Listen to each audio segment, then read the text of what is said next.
বাচ্চা মেয়ে বোমার আঘাতে মারা গিয়েছে, একাধিক বাড়িতে বোমাবাজির অভিযোগ, কি বলবেন? সকাল থেকেই ঢুকঢাক চলছিল, প্রশাসন সম্পূর্ণরূপে ব্যর্থ।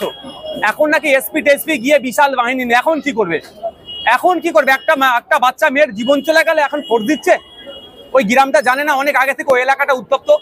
এর আগে ওখানকার লোকাল আইসি ওসির আক্রান্ত হয়েছিল বিভিন্ন রাজনৈতিক দ্বন্দ্ব নিয়ে। এত সাহস কোথা পাচ্ছে? এই বোমা গুলি পিস্তল কোথা থেকে আসছে? প্রশাসন কি করছে? আমি আমি এই পিরিয়ডে না, আমি মুর্শিদাবাদ গিয়েছিলাম। আমি আসার পর তো আমার গাড়িটাও আটকে ছিল। আমি বললাম চেক করুন, তারপর বলুন না চলে যায়। আমি না চেক করুন, আপনার ডিউটি পালন করুন। মানে এমএলএ এর গাড়িও ছাড়ছে না, এমএলএ গাড়ি তো কিছু যেতে পারে। আমি যখন কনফিডেন্টলি বললাম যে আমারও চেক করুন, কোনো সমস্যা নেই, তখন ছেড়ে দিল। তাহলে ওইখানে বোমগুলি পিস্তল ঢুকলো কি করে? দেখলে দেখা যাবে তৃণমূলকে আরো ওরা গ্রিন করিডোর করে ঢুকায়।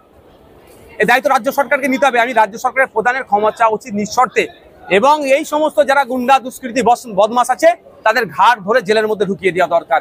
দুর্ভাগ্য আমাদের এমন কোনো নির্বাচন নেই 2011 সালের পরে যেখানে মানুষের রক্ত খুন ছাড়া হচ্ছে না। যখন নির্বাচনে দেখবেন খুন হতে হচ্ছে পিছিয়ে বর্গের মানুষ।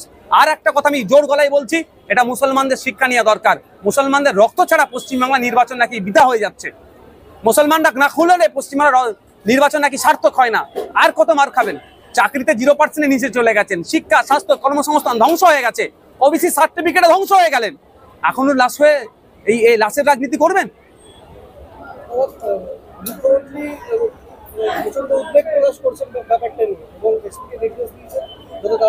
ঘোড়ার ডিম হবে, ওই বলতে হয়, টুইট করতে হয়, নাহলে লোক চিচি করবে, এর বাইরে কিছু হবে না। বকটুয়ে কাণ্ডর পরে যখন 11 জন মুসলিম পরিবারের মানুষজনকে শহীদ করেছিল, খুন করেছিল তাদের দলের লোকেরাই, তখন তারপরে কি বলেছিলেন মুখ্যমন্ত্রী মহাশয়? অবৈধ অস্ত্র শস্ত্র বোমগুলি পিস্তল উদ্ধার করতে। যদি উদ্ধারই হয়ে যেত তাহলে এই দিন দেখতে হতো না? আমার ভাঙড়ে আমার 3টে ভাইকে শহীদ করতো না, ভাঙড়ে আরো সাধারণ মানুষকে শহীদ করতো, ওরা খুন করতো। আজকে যে বাই ইলেকশন ছিল, তৃণমূল জয়লাভ করেছে, শুভেন্দু অধিকারী বলছেন যে তার মডেল সফল হয়েছে। দেখুন, নিজের দইকে কেউ কি টক বলবে না। 12,000 ভোট কমেছে, এটা মাথায় রাখা দরকার শুভেন্দু বাবু। হিন্দু ভাই করলে হিন্দু ভাইরা ভোট দেবে না, অত সহজ নয়। হিন্দু মুসলমান নির্বিশেষে প্রস্তুত নিয়েছে 2026-এর, এখন প্রিপারেশন নিয়েছে যে বিজেপি তৃণমূলকে হারাতে হবে। তবে একটা কথা আমি বলছি, অন ক্যামেরা বলছি, সিপিএম কংগ্রেসকে মনস্থির করতে হবে যে বিজেপির বিরুদ্ধে, বিজেপি এবং তৃণমূলের বিরুদ্ধে সত্যিকারের লড়াই করতে ইচ্ছুক কি ইচ্ছুক নয়, এ কথা আমি আজকে এটুকু বললাম। পরবর্তীতে ডিটেলস আমি বলবো।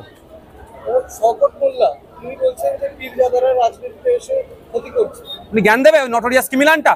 ফুরফুরা শিব পীরজাদার ইতিহাস ওনার জানা আছে? ভারতের স্বাধীনতা সংগ্রামে মুসলমানদের অবদান, বাংলার মুসলমানদের অবদান, বাংলার মুসলমানকে উৎসাহিত করার পিছনে আমার দাদু ছিল, শওকতের দাদু ছিল, নটোরিয়াস ক্রিমিনালের দাদু ছিল না। রাজা পিয়ারি মোহনের ডাকে ব্রিটিশদের বিরুদ্ধে আন্দোলনের সময় আমার দাদু উপস্থিত হয়েছিল ফুরফুরার পীর আবু বকর সিদ্দিক রহমতুল্লাহ আলাইহি। ওই নটোরিয়াস ক্রিমিনালের দাদু যায়নি। সাঁওতাল বিদ্রোহের সময় সাঁওতাল সমাজের মানুষের পাশে আমার দাদু ছিল, ওই নটোরিয়াস ক্রিমিনালের দাদু ছিল না, যায়নি।